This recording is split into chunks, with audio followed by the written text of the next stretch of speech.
it's been what, probably 4 years before, since the new enactment of the new Sports Act and you guys coming into office.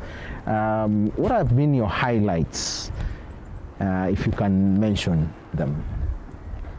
One, which is very conspicuous, is there has been growth from where we took over and where we are now. There has been growth in all the categories that we actually offer. And we have figures and facts, and I think figures and facts don't cheat. If you look at 2016, look at how many men's team we had. I think we had 26, and then we had 9 women team. Yeah. If you look at that total, I think it comes to 35. Okay. Moving from 2016 to 2017, there was a growth. Men, we moved to 33, and the women to 11, making a total of 44. Okay. Likewise, again, moving to 2018, there was a growth. Men, we had 34, women, we had 14, giving a total of 48. Yeah. And then moving to 2019 actually now, from 2018 to 2019. Yeah. We had, we can say, we had 33. And if we count the veterans, we had 5 veterans team. I think that makes it 38. Yeah. And then looking at ladies, women, we had 16, making a total of 54. I think those are figures. Yeah. And those figures would have only grown to that extent because of the interest that actually Kenya hockey generated, and hockey players and the clubs responded positively. Yeah. And we didn't get an opportunity to project properly the year 2020, Yeah. because of the COVID pandemic. Yeah. We also trained a lot of technical people, cutting across from coaches to umpires to tournament organizers to management personnel. That was with the help of FIH and Africa Hockey, and those numbers have increased. So we hope that once we start using them effectively, we will see the impact. Yeah, it's evident because I know some Nani Simon is one of them who has benefited from the trainings. Of course, I mean, the president talked about the high number of clubs.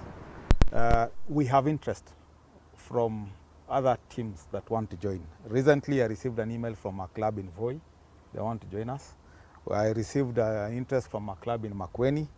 I know Migori, there is interest that is coming through. So generally, there is growth. Kakamega have introduced a second team. Yeah. Now, the other key thing that I'll talk about that is a bit interesting is we qualified for the Olympic Youth Games.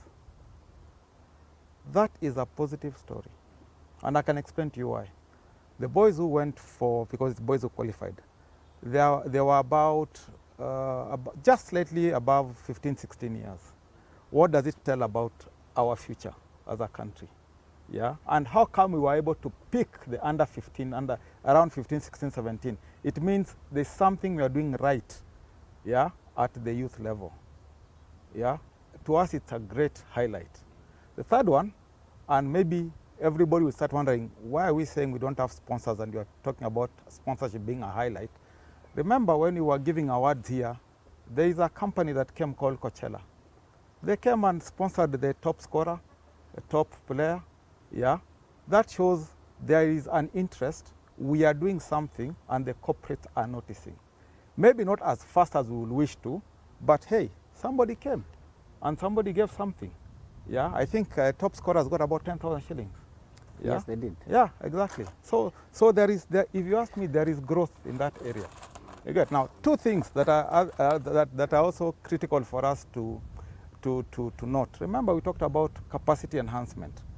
One of our umpires will do the Under-21 World Cup in December in India.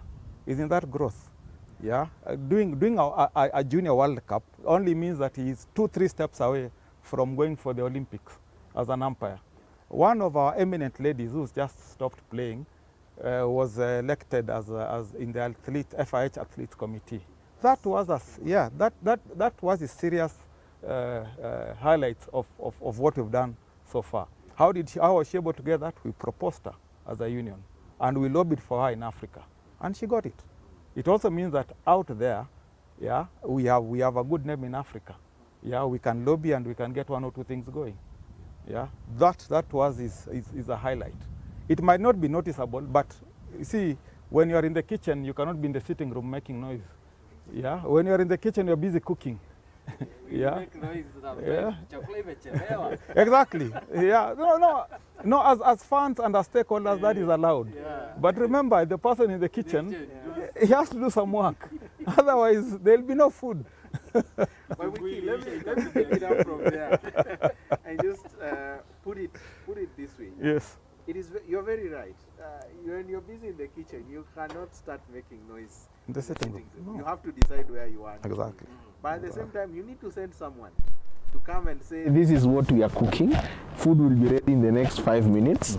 And by that, I mean communication. And I can actually remind you Yes. that June 20th, 2020, Okay. these 2 gentlemen and others were seated up there. Yes. Remember? Yes. And remember, we realized that we need you for us to propagate our story. Yeah. You get? And all along, we've been having conversations. Yeah. And that's why we are here today. Yeah. Yeah. So we might not have done exactly that well in that area, but look at where we are today. Okay. And look at what we are discussing. Fair enough. Yeah.